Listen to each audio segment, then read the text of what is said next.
Welcome once again in the lecture of the course Design of Steel Structure. Today we will continue the welded connection. In earlier lecture we have seen the butt weld. Today we are going to see the fillet weld. I am Mr. S. Sagule, Assistant Professor Civil Engineering Department. So the design of fillet weld. The fillet weld is done when the members are overlap on each other. For such joints, the critical stress is the shear stress.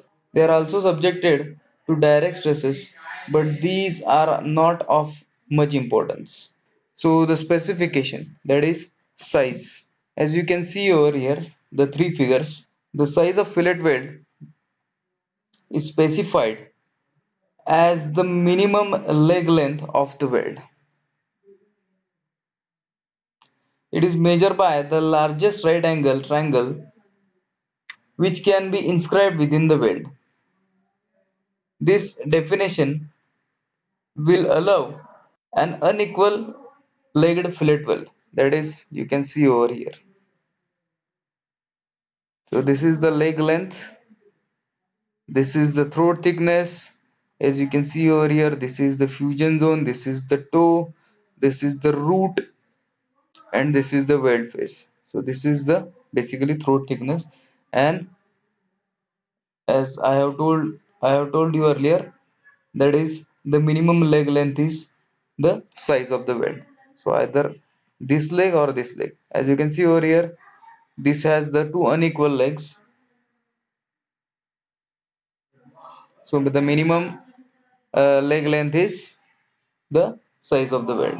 So another definition stipulates the largest inscribed isosceles triangle and would limit this to an equal leg fillet weld.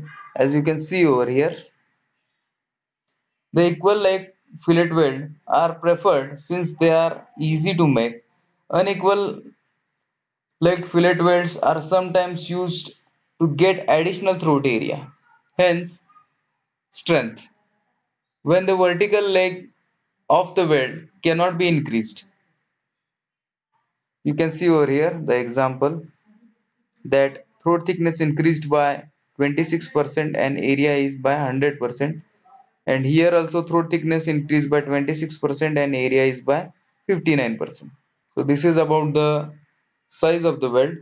The maximum size of the weld is obtained by subtracting 1.5 mm from the thickness of the thinner member to be joined. This specification limits the size of the fillet weld so that total strength may be developed without overstressing the adjacent metal. So the minimum size of the weld, as you can see here, the table has been given. So it depends on the thickness of the thicker member, that is over 0 to 10 mm. The minimum size is 3 mm, 10 to 20 it is 5 mm, 20 to 32 it is 6 mm, and 32 to 50 for first run, that is for the first line of the weld, when you are going to apply the initial weld, cause the weld has been applied in several layers to make it thicker. So for the first run it is the 8 mm and then it is 10 mm. Now the effective throat thickness. It is the shortest distance from a root of the fillet weld to the face. That is this. This is the effective throat thickness from the root to the weld face.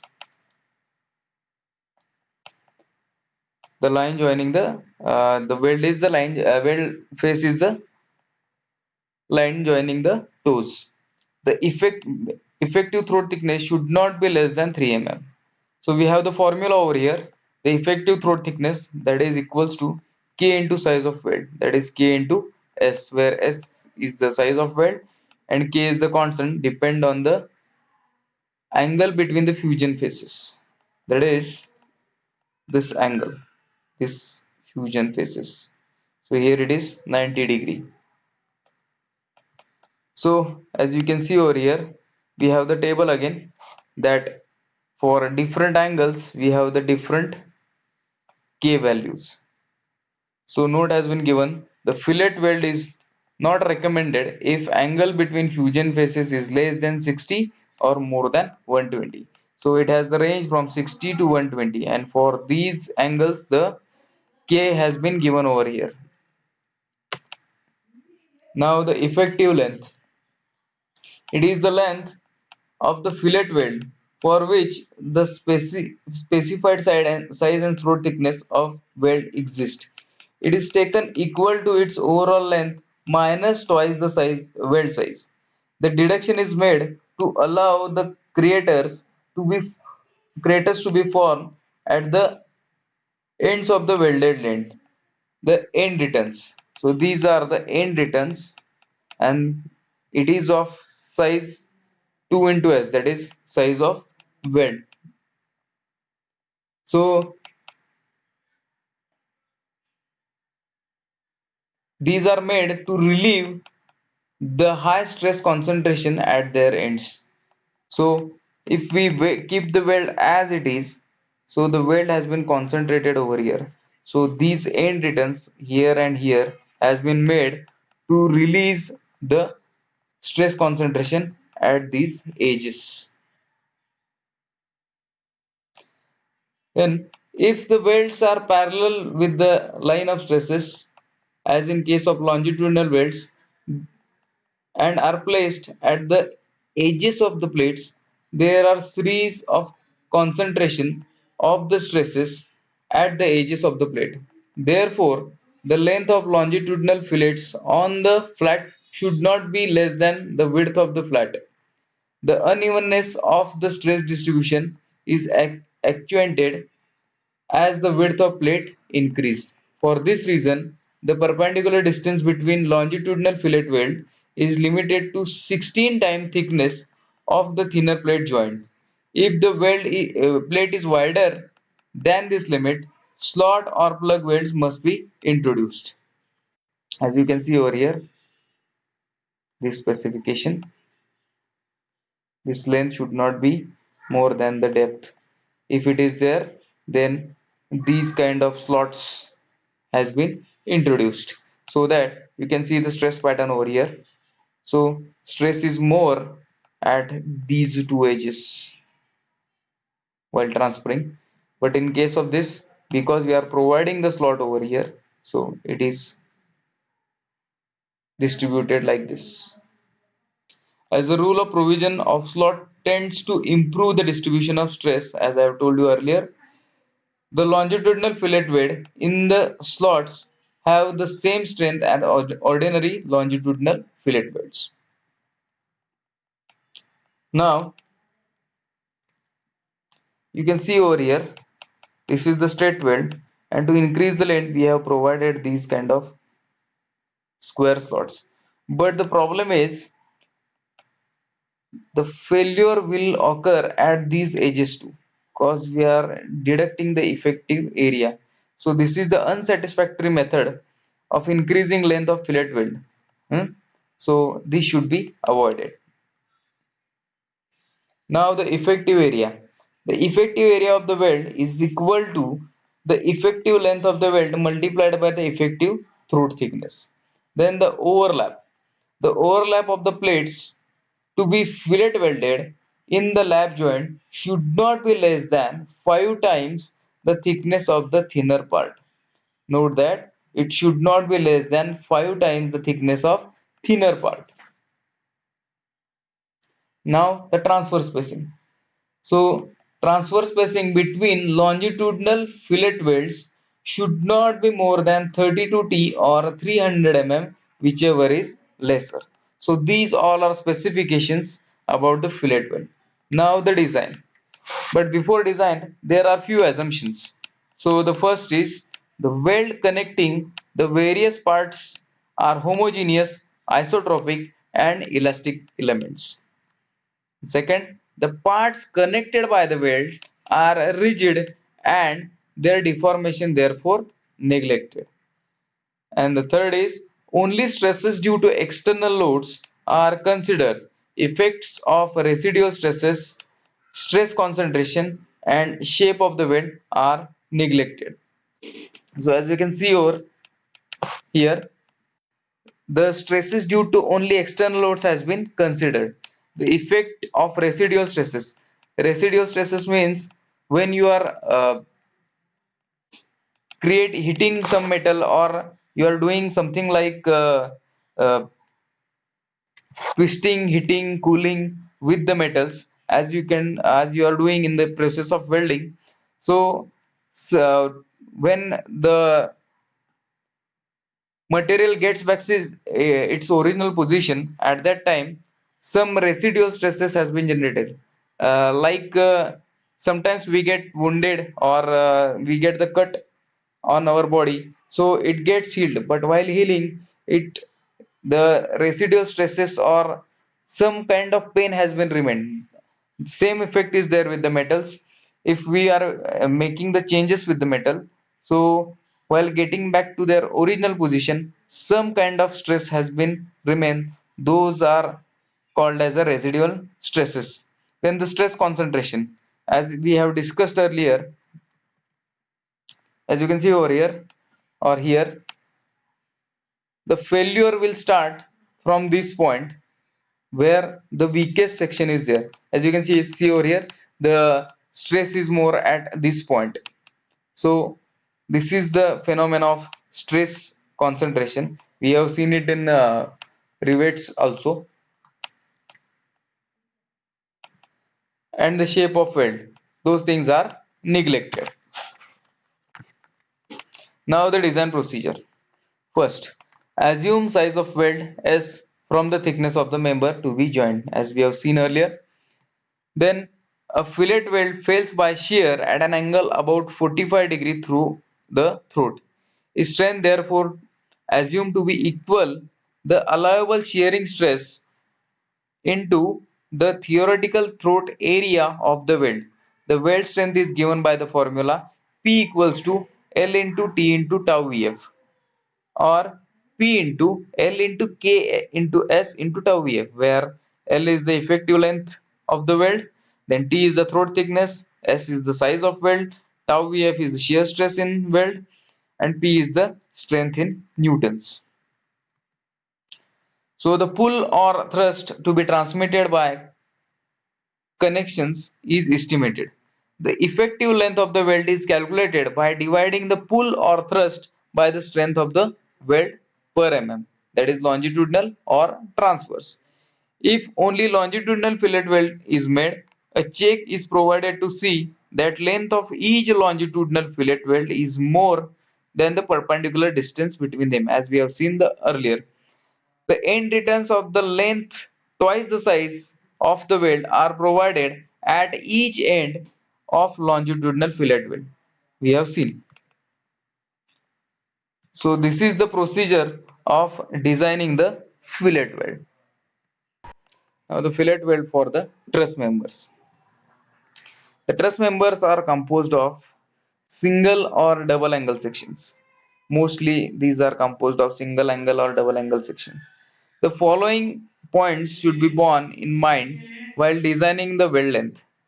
So the first thing is the calculated weld length is placed as longitudinal fillet weld either on two sides parallel to the axis of load, as you can see over here.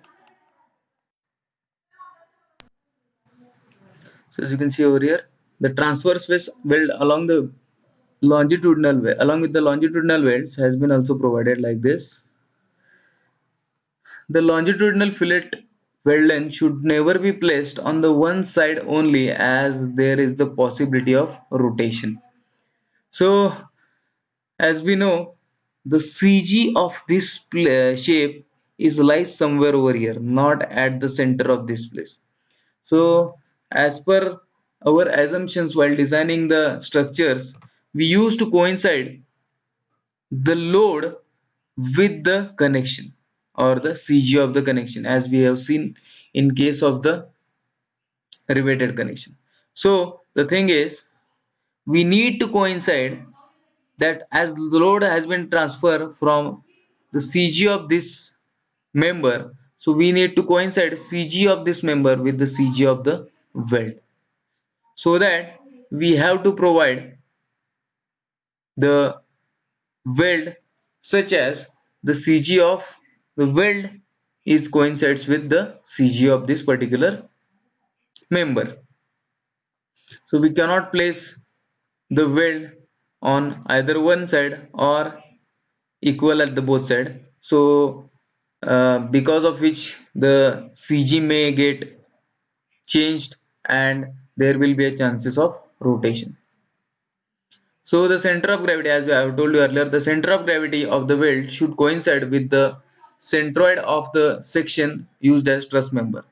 If the member is symmetrical, the weld will be placed symmetrically, but member is unsymmetrical, that like angles, channels is usually in case of truss members, the length of longitudinal fillet weld are kept different on two sides. So to achieve the above condition, let L1 and L2, that is the length of longitudinal fillet welds on two sides, P1 P2 forces along the length L1 L2 respectively, P, that is the force coming from the section, that is coming from the center of the section. So you see over here the force is coming from here, this opposing force is from this weld, that is P2, this is opposing force from the P1, and this P comes from the this angle section. So it is coming from here and these forces are going here, so they are opposing each other. So the taking moments about the line passing through the length L1. So we are taking the moment over here. These three forces we have P1, P2 and this P.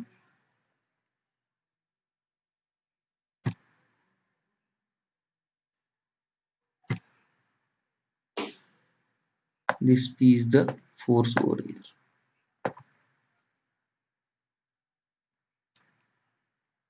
So as you can see over here, we are taking the moment. So movement over here. So P1, the lever arm should be 0. So P into H2 minus this P2 into H1 plus H2, that is total height H. This H, that becomes 0. Or I can take this on one side, that P2 equals to PH2 divided by H. The same way P1 equals to P into H1 divided by H. Once the forces P1 and P2 are known, the fillet weld length can be designed as described. That by using this earlier procedure. Instead of P, we have to calculate as a P1 or P2.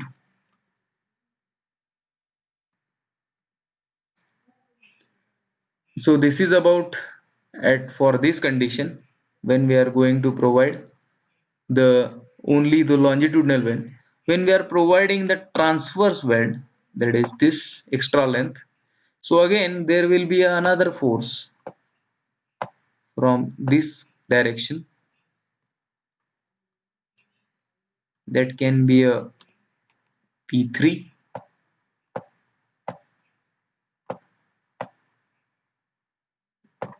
This is P3.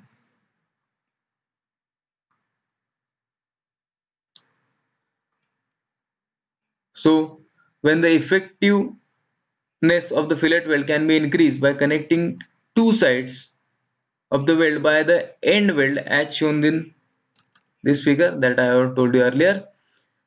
When the weld length to be provided cannot be accommodated over the two parallel edges. This condition arises when this length is not sufficient, so we have to provide the weld at this end to achieve the weld length. So when the weld length is to be provided cannot be accommodated over the two parallel sides because of the limited overlap, it may be the only choice.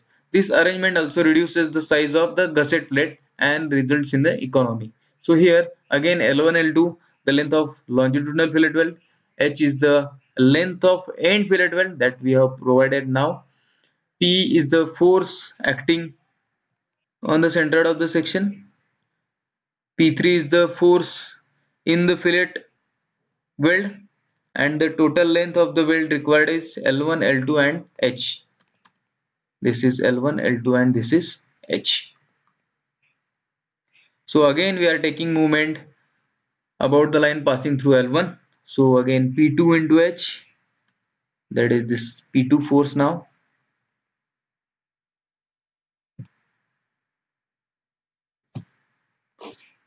Here is the P2 force in this direction and here is the P1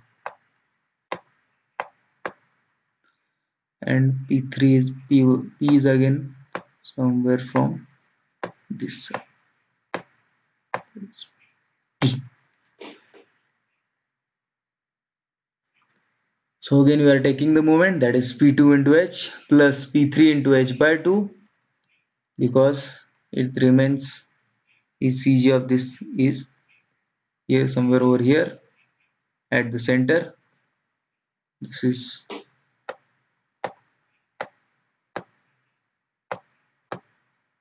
H by 2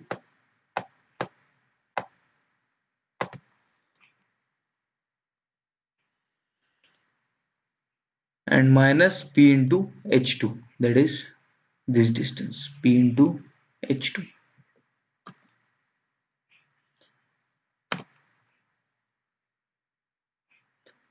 Further we have the more unknowns here, so we are taking again movement about the line L2, that is P1 into H plus P3 into H by 2 minus P into H1.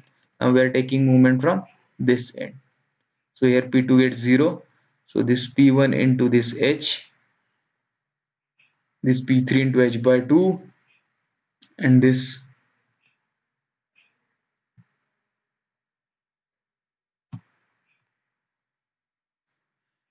P into H1. So we are having the two equations over here. Since P3 is 0.7 into H into S into tau Vf is known, that is this is the length of the weld, this is S, that is size of weld, and this is tau Vf, that is the strength is known. So the above equations can be solved for P1 and P2. The only forces P1 and P2 are known, the fillet weld lengths L1 and L2 can be designed. So this is the procedure for fillet weld of for truss members. So either from three sides or only two longitudinal weld length we can provide. Now the comparison between welded and riveted joints. So this might be the question in the exam. So for that these comparisons has been given. So the welded joints are economical. This is because the splice plate and rivet materials are eliminated. Also, the gusset plate are required are of smaller size because of the reduced connection length. The labor cost is also less as only one person is required to do welding, whereas at least four-person required for the riveting. The welded structure are more rigid due to continuity of the section at the joint as compared to the riveted joint. The riveted joint cover plates, connecting angles, etc. deflect along with the member during the load transfer and make the joint more flexible. As you can see, these two things are like we are pasting something with the glue and we are connecting something with the staples or the pins. So welded joint is like we are pasting something with the glue and this is like we are connecting something with the staples or the pins. So that's why this behavior is there. Then, due to the fact the strength of the welded joints is the same as that of the parent material, even the smallest piece of the metal which over otherwise is a scrap can be used, bringing overall economy. Then, with the welding is become possible to connect the tubular sections which are structurally very economical. Due to the fusion of two metal pieces joint, the continuous structure is obtained, which gives the better architectural appearance than riveted joint. Alternations can be done with less expensive in case of welding as compared to the riveting, because in riveting we have already drilled the holes, so it is not easy to make the alterations. As in case of welding, only the fusion has been done, so that's why that can be removed and we can use it for another purpose. The process of welding is quicker as compared to the riveting. The process of welding is silent, whereas in case of riveting, lot of noise is produced.